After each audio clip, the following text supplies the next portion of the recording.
ಕಾಂಗ್ರೆಸ್ ಪಕ್ಷದ ನಮ್ಮ ನಾಯಕ ಅಂದ್ರೆ ಈ ಸದ್ಯಕ್ಕೆ ಈಗ ಹಾಸನ ಜಿಲ್ಲೆಗೆ ಅವನೇ ನಾಯಕ ಅಂತ ಡಿಕ್ಲೇರ್ ಮಾಡ್ಕೊಂಡಿರೋ ವ್ಯಕ್ತಿ. ಕಾಂಗ್ರೆಸ್ ಲೋಕಸಭಾ ಅಭ್ಯರ್ಥಿಯಾದಂತ ಶ್ರೇಯಸ್ ಪಟೇಲ್ ಅವರು ನಿನ್ನೆ ಪ್ರೆಸ್ ಮೀಟ್ ಮಾಡಿ ಮಾನ್ಯ ಅಧ್ಯಕ್ಷರು ರಾಜ್ಯಾಧ್ಯಕ್ಷ ಕಾಂಗ್ರೆಸ್ ಪಕ್ಷ ರಾಜ್ಯಾಧ್ಯಕ್ಷ ಸೂಚನೆ ಕೊಟ್ಟು ತಕ್ಕ ದಡ ದಡ ದಡ ದಡ ಅಂತ ಹೇಳಿ ಪ್ರೆಸ್ ಮೀಟ್ ಸ್ಟಾರ್ಟ್ ಮಾಡ್ಬಿಟ್ಟು ಎಲ್ಲರೂ ಹೇಳಿ ನಾನ್ ಮುಂದೆ ಅಂತ ಹೇಳಿ. ಅದ್ರಲ್ಲಿ ಈತನು ಒಬ್ಬ ಅಲ್ಲಿ. ಯಾಕೆ ಅಂತಂದ್ರೆ ಪಾಪ ನಾನು ಸಾಕಿ ಬೆಳೆಸಿದ ಮಗು ಅದು. ನಾನು ಕಂದ ಅಂತ ಹೇಳ್ಬೇಕು ಪಾಪ ಮಗು ಹಸ್ಕೂಸೋದು. ಯಾಕಂದ್ರೆ ಆ ಮಗು ಚಿಕ್ಕ ಇದ್ದಾಗ ನಾನೇ ಪಾಲನೆ ಪೋಷಣೆ ಮಾಡಿದ್ದೆ. ಯಾರು ಗಿಡ್ಡು ಅಂತೀವಿ ಅವನ್ನೆಲ್ಲ ನೀವೆಲ್ಲ ಶ್ರೇಯಸ್ ಪಟೇಲ್ ಅಂತ ಕರಿತೀವಿ, ನಾ ಗಿಡ್ಡು ಅಂತೀವಿ. ನಾನು ಅವರ ತಾತನ ಗಡಿಯಲ್ಲಿ ಬೆಳೆದ ನಾನು 21 ವರ್ಷ ಕಾಂಗ್ರೆಸ್ ಪಕ್ಷದಲ್ಲಿ ಕೆಲಸ ಮಾಡಿ ಅವ್ರ ಮನೆಯ ಹಿರಿ ಮಗನಾಗಿ ಇದ್ದಂತ ವ್ಯಕ್ತಿ ನಾನಲ್ಲಿ. ಆ ಮಗುನ ಎಲ್ಲ ಲಾಲ್ಯ ಪಾಲನೆ ಮಾಡಿದ್ದೇನೆ. ಪಾಪ ನಿನ್ನೆ ಒಂದು ಹೇಳಿದಲ್ಲಿ ನನ್ಗೂ ಕಾರ್ತಿಕ್ಗೂ ಸಂಬಂಧನೇ ಇಲ್ಲ, ಕಾರ್ತಿಕ್ ಯಾರು ಗೊತ್ತೇ ಇಲ್ಲ ನನಗೆ. ಇಲ್ಲಿ ಅದ್ ಯಾವ್ದೋ ಒಂದ್ಸಲ ಹೆಂಡತಿಗೆ ಗಲಾಟೆ ಆಗಿದೆ ಅಂತ ಬಂದಿದ್ದ ಅಲ್ಲಿ. ಅದು ಅಷ್ಟೇ ಯಾರೋ ಪೊಲೀಸರಿಗೆ ಹೇಳ್ತಾರೆ, ಅಷ್ಟು ಬಿಟ್ಟು ನನಗೇನು ಸಂಬಂಧ ಇಲ್ಲ ಅಂತ ಹೇಳ್ತಾನೆ ಇಲ್ಲಿ. ಮತ್ತೆ ಪುಟ್ಟರಾಜು ಅಲ್ಲಿ ಆ ಪುಟ್ಟಿ ಅವ್ರು ಯಾರು ಗೊತ್ತಿಲ್ಲ, ಕಾರ್ಯಕರ್ತ ಅವ್ರ ಸಮರ್ಥನೆ ಆ ವಿಡಿಯೋದಲ್ಲಿ ಬಂದಿದೆ, ಎಲ್ಲ ರಿಲೀಸ್ ಆಗಿದೆ ಅಲ್ಲಿ.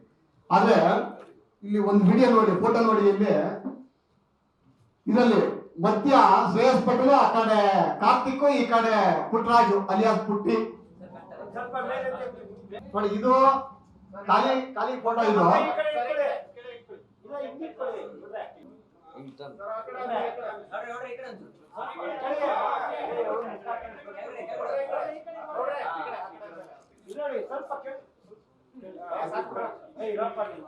ನೋಡಿ ಪಂಚಾಕಂಡಲ್ಲ ಪುಣ್ಯಾತ್ಮ ಇವನೇ ಪುಟ್ಟಿ ಅಲಿಯಾಸ್ ಪುಟ್ಟರಾಜು. ಮಧ್ಯದಲ್ಲಿ ಇರೋನೇ ಶ್ರೇಯಸ್ ಪಟೇಲ್, ಟಿ ಶರ್ಟ್ ಹಾಕಿರೋನೆ ಕಾರ್ತಿಕ್ ಏನು ನೋಡಿ.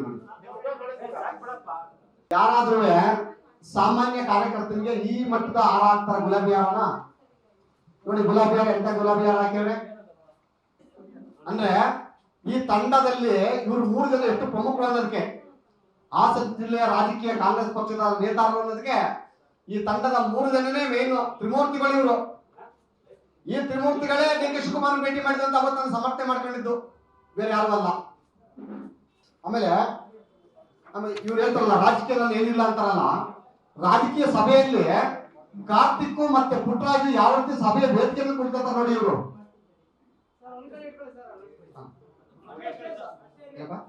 ಬಹಳ ಪ್ರಮುಖವಾಗಿ ಯಾರಾದ್ರೂ ಒಬ್ಬ ರಾಜಕಾರಣಿ ಅವನ ಔತಣಕೂಟದಲ್ಲಿ ಮಧ್ಯ ಊಟದ ಹಾಲಲ್ಲಿ ತನ್ನ ಕೊಠಡಿಯಲ್ಲಿ ಊಟದ ಜೊತೆ ಕುಳಿತಾರೆ ಅಂತಂದ್ರೆ ಎಷ್ಟು ಪರ್ಸನಲ್ ಆಗಿರೋ ಅನ್ನೋದಕ್ಕೆ. ಇಂಥ ವ್ಯಕ್ತಿ ಇಂಥದ್ದು ಗೆಲ್ಸ್ಬೇಕು ಅಂತ ಎಷ್ಟು ಪರ್ಸನಲ್ ಆಗಿ ತಾಂದಿರ್ಬೇಕು ಈ ಪೆಂಡ ವಿಚಾರದಲ್ಲಿ, ಹೌದಲ್ವಾ? ಆದ್ರೆ ಹೇಳೋದ್ ಮಾತ್ರ ನಮ್ಮ ಹಾಸನ ಜಿಲ್ಲೆಯ ಗಿಟ್ಟು ಅಲಿಯಾಸ್ ಶ್ರೇಯಸ್ ಪಟೇಲ್ ಮಗು, ನಿನ್ನ ಬೆಳವಣಿಗೆ ನನಗೇನು ಬೇಜಾರಿಲ್ಲಪ್ಪ. ನಾನ್ ಸಾಕಿದ ಮಗು ನೀನು ಬೆಳಿಬೇಕಂತ ನಮಗೂ ಆಸೆ ಇದೆ ಅಲ್ಲಿ. ಆದ್ರೆ ಸನ್ಮಾರ್ಗದಲ್ಲಿ ಹೋಗು. ದುಷ್ಟರು ಸವಾಸ ಮಾಡಿ ಪರಪ್ಪನವ್ರು ಜಯಿಸಿರುವಂತ ಒಂದು ಕೃತ್ಯ ನೀವು ಮಾಡ್ಕೋಬೇಡ ಅಲ್ಲಿ. ಅದರಿಂದ ದಯಮಾಡಿ ಇನ್ನು ಮುಂದಾರು ಕೂಡ ಸನ್ಮಾರ್ಗದಲ್ಲಿ ಸನ್ನಡತೆಯಿಂದ ನಡಿ, ದುಷ್ಟರ ಸವಾಸ ಬಿಟ್ಟು ಪ್ರಾಮಾಣಿಕ ದಾರಿಯಲ್ಲಿ ಹೋಗು. ಯಾಕೆ ನಿನ್ನ ತಾತ, ನನ್ನ ಗುರುಗಳು, ನನ್ನ ಪೂಜ್ಯರು, ನನ್ನ ದೇವರವರು ಜಿ ಪುಟ್ಸಾಂಗೌಡರು, ಅವರ ಮುಖಕ್ಕೆ ಅವರ ಹೆಸರಿಗೆ ಮಸಿ ಬಳಿಯುವಂತ ಕೆಲಸವನ್ನು ಮಾಡಬೇಡ ಮಗು ಅಂತ ಕೇಳ್ತಾ ಈ ಮಾಧ್ಯಮದ ಮುಖಾಂತರ ಮನವಿಯನ್ನು ಮಾಡ್ತೀನಿ.